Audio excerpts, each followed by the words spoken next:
don't have a label. Like, I'm just Porsha sexual. Goes on there, stays there. Yeah. Does that sound like somebody who was afraid if somebody was trying to do something to them? But here's what nobody is connecting: the woman who stood by her wasn't just leaving. She was running straight into the arms of the man Porsha swore she'd never go back to. There's a moment in celebrity culture when the story you've been telling everyone suddenly doesn't match reality. And that moment just happened to Porsha Williams in the most public, most brutal way possible. For years, we watched her build this entire identity around freedom, exploration, and finding love on her own terms. She went from marriages to a man, to declaring herself liberated, to standing in front of cameras and saying she was done with labels, done with boxes, done with pretending. The narrative was tight. The messaging was clean. She was evolving. She was growing. She was finally being authentic. Then everything collapsed in about 48 hours. The allegations started quietly, whispers on social media, insiders claiming something had fractured behind closed doors. But when the details emerged, they weren't just about a breakup.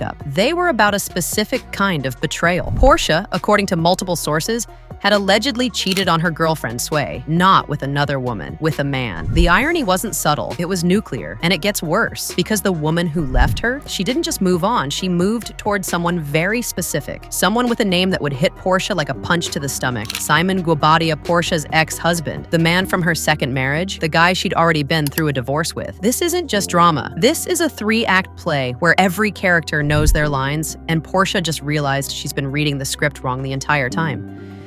Let's rewind to understand how we got here, because the clues were always there, we just weren't looking in the right places. When Porsha first went public with Sway, it felt different. This wasn't a rushed announcement. According to what we know, they'd been friends for 8 years. 8 years. The kind of friendship where you actually know someone, where you've seen them at their worst and best, where the foundation is already solid. When they finally crossed that line from friendship to romance, it felt earned, intentional. And then she showed up everywhere with her. That wasn't casual. That was someone announcing to the world, this is real. This matters, and I'm done hiding. But here's the thing about Porsha's history with visibility: she's always had a complicated relationship with it. Because before Sway, before she came out, before she was exploring, there was this interview that should have been a red flag for everyone paying attention. What comes with that, I'm, kind of new with all that, but I'm not offended by it at all. The casualness of that statement is haunting now. I'm kind of new with all that. Not, I'm embracing this identity. Not, this is who I've always been. But I'm new with this.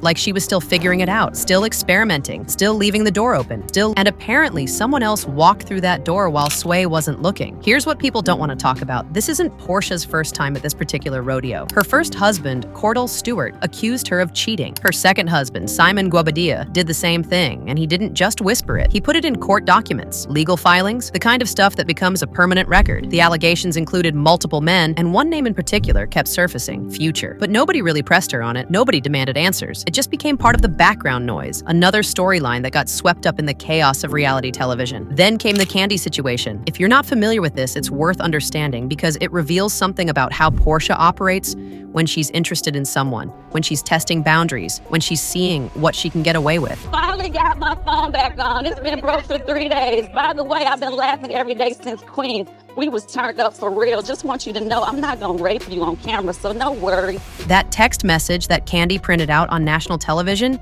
it wasn't just flirting. It was Porsha actively pushing for something more, something physical, something that crossed lines. And when Candy shut it down, when the situation got uncomfortable, Porsha's response was to flip the script entirely. Suddenly, Candy became the villain. Suddenly, there were accusations about dungeons and drugging plots. The pattern was becoming clear. When Porsha wants something, she goes after it. And when she gets caught, she rewrites the story. So when she went public with Sway, this big, bold, public declaration of love, we should have been asking ourselves, is this real or is this performance? Nobody knows exactly when the cheating started. Nobody knows if it was once or if it was ongoing. Nobody knows if Sway suspected something was wrong or if she found out by accident. A text message, a late night out, a story that didn't add up. But what we do know is that at some point, Sway found out. And instead of having a conversation, instead of trying to work through it, she left. The thing about Sway's decision is that it tells us something important. She wasn't interested in drama. She wasn't interested in public statements or performances or fighting for the relationship on social media. She just left clean, done. But here's where the story takes a turn that almost nobody predicted, because Sway didn't just move on. She didn't take time to heal.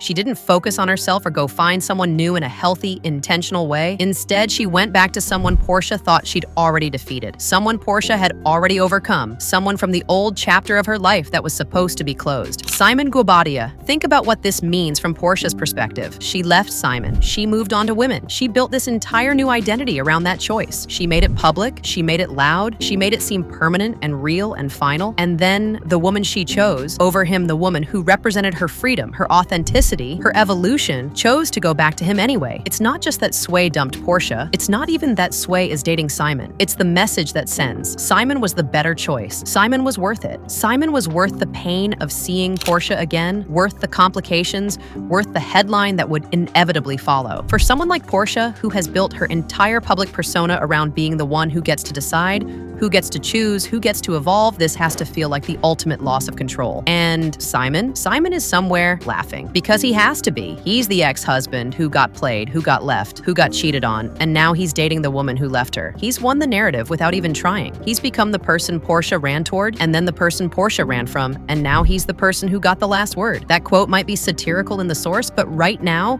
it feels like prophecy. There's something else simmering underneath all of this, something that a lot of people are starting to connect. What if Porsha was never actually gay? Not in the way that Sway is, not in the way that someone who spent their life knowing who they are is. What if Porsha was experimenting? What if she was exploring? What if she was using a relationship as a way to rewrite her public image after multiple failed marriages? The evidence is starting to look pretty damning. First, there's the language she used when she came out. Not, I'm finally being honest about who I am, but I'm exploring, I'm free, I'm Porsha.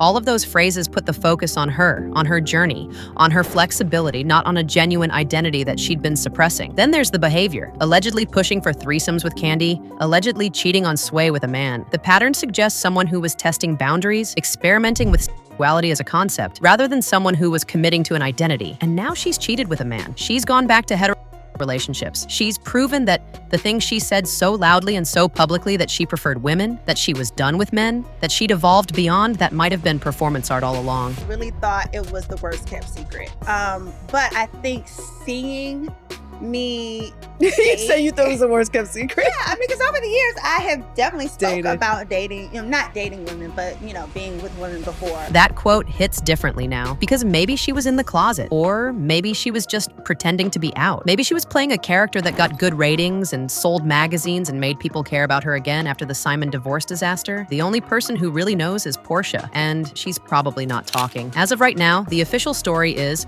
that they're still following each other on social media. No dramatic unfollows, no public statements, no messy back and forth. It's almost too quiet, which probably means something bigger is still brewing. But the question everyone's asking is, will Sway take her back? And honestly, if Sway is smart, if she's actually learned anything from this, the answer should be no. Because here's the thing about Porsha. She's a momentum player. She rides waves of narrative, and she's good at it. She can probably construct an apology that feels genuine. She can probably explain the cheating in a way that makes sense. She can probably paint the man she cheated with as a mistake, a moment of weakness, a regression, and Sway might believe her. People usually do. But the pattern is real. The history is real. The fact that Porsha went from declaring herself a lesbian to allegedly sleeping with a man while in a committed relationship with a woman, that's not a mistake. That's not a moment of weakness. That's someone who doesn't know who she is and who's willing to hurt people while she figures it out. What's really interesting about this situation is what it reveals about how we construct narratives around celebrities, especially around sexuality and identity. When Porsha came out as queer, we celebrated it. When she went public with Sway, we cheered for her. We treated it as a moment of authenticity and bravery, and maybe it was, but maybe it was also just another chapter in a story where Porsha is always the protagonist, always the one deciding what happens next, always the one rewriting the rules. She left Cordell, she left Simon, she came out, she found Sway, and now she's been exposed as a cheater in a relationship with a woman. Every single one of these moments involved Porsha making a big choice, making it public, and then having it blow up in her face in a way that somehow made people sympathize with her. This time might be different, because this time, it's not just about Porsha's journey, it's about the people she hurt along the way. It's about Sway, who believed her, who trusted her, who probably thought this was different because they'd been friends for 8 years first. It's about Simon, who gets to watch his ex-wife's girlfriend move on to him, while Porsha watches from the sidelines, unable to do anything but scroll through their social media and and remember what it felt like to think you'd won. Right now, we're in that liminal space where everything could go either way. Sway could take Porsha back. Porsha could make some grand gesture. Simon could fade back out of the picture. New information could emerge. But the damage is already done. The narrative has already shifted. Porsha is no longer the woman who evolved, who grew, who finally found authenticity. She's the woman who couldn't stay faithful. She's the woman who claimed to prefer women while allegedly sleeping with a man. She's the woman who lost control of her own story. And that might be the worst thing that could happen to someone like Porsha, someone for whom narrative control has always been everything. They glued at the hip. But that's what made things even crazier, because somehow Porsha still found time to cheat, allegedly. The logistics don't even make sense, which is probably why people are so fascinated by this. How do you cheat when you're supposedly inseparable? How do you maintain a secret relationship when you're constantly being photographed together? How do you build a lie that big while living that publicly? The answer is you get comfortable, you get careless. You start to believe your own performance so thoroughly that you think you can do anything and still maintain it. Porsha believed she could cheat and keep Sway. She believed she could go back to men and still be the queer icon everyone thought she was. She believed she could control the narrative even when the narrative was about her own betrayal. She was wrong. Porsha went from wife to ex-wife to queer icon to alleged cheater in the span of a few years. Each transition was big and public and performed with conviction. Each one felt real in the moment. Each one told a story about growth and change and evolution. Sway believed Porsha. That's the tragedy. Sway looked at someone who'd been her friend for 8 years, saw her publicly declare love, and thought, this is real. This is finally someone who knows exactly who she is and what she wants. Then she found out that Porsha didn't know, that Porsha was still figuring it out, that Porsha was still experimenting at her expense. The question now isn't whether Sway will take Porsha back. The question is whether Porsha will ever actually know who she is, and whether she'll ever be honest about that with anyone. Simon Guobadia is probably the most shocked person in this entire situation. He lost Porsha, thought she was gone for good, and now she's handed him the ultimate gift, the chance to be with someone who left her, the chance to win not just a breakup, but a narrative battle. All he had to do was wait. And Porsha is learning the hardest lesson of all. Sometimes the story you tell about yourself isn't the story other people believe. And sometimes, when those stories collide, you don't get to decide who wins.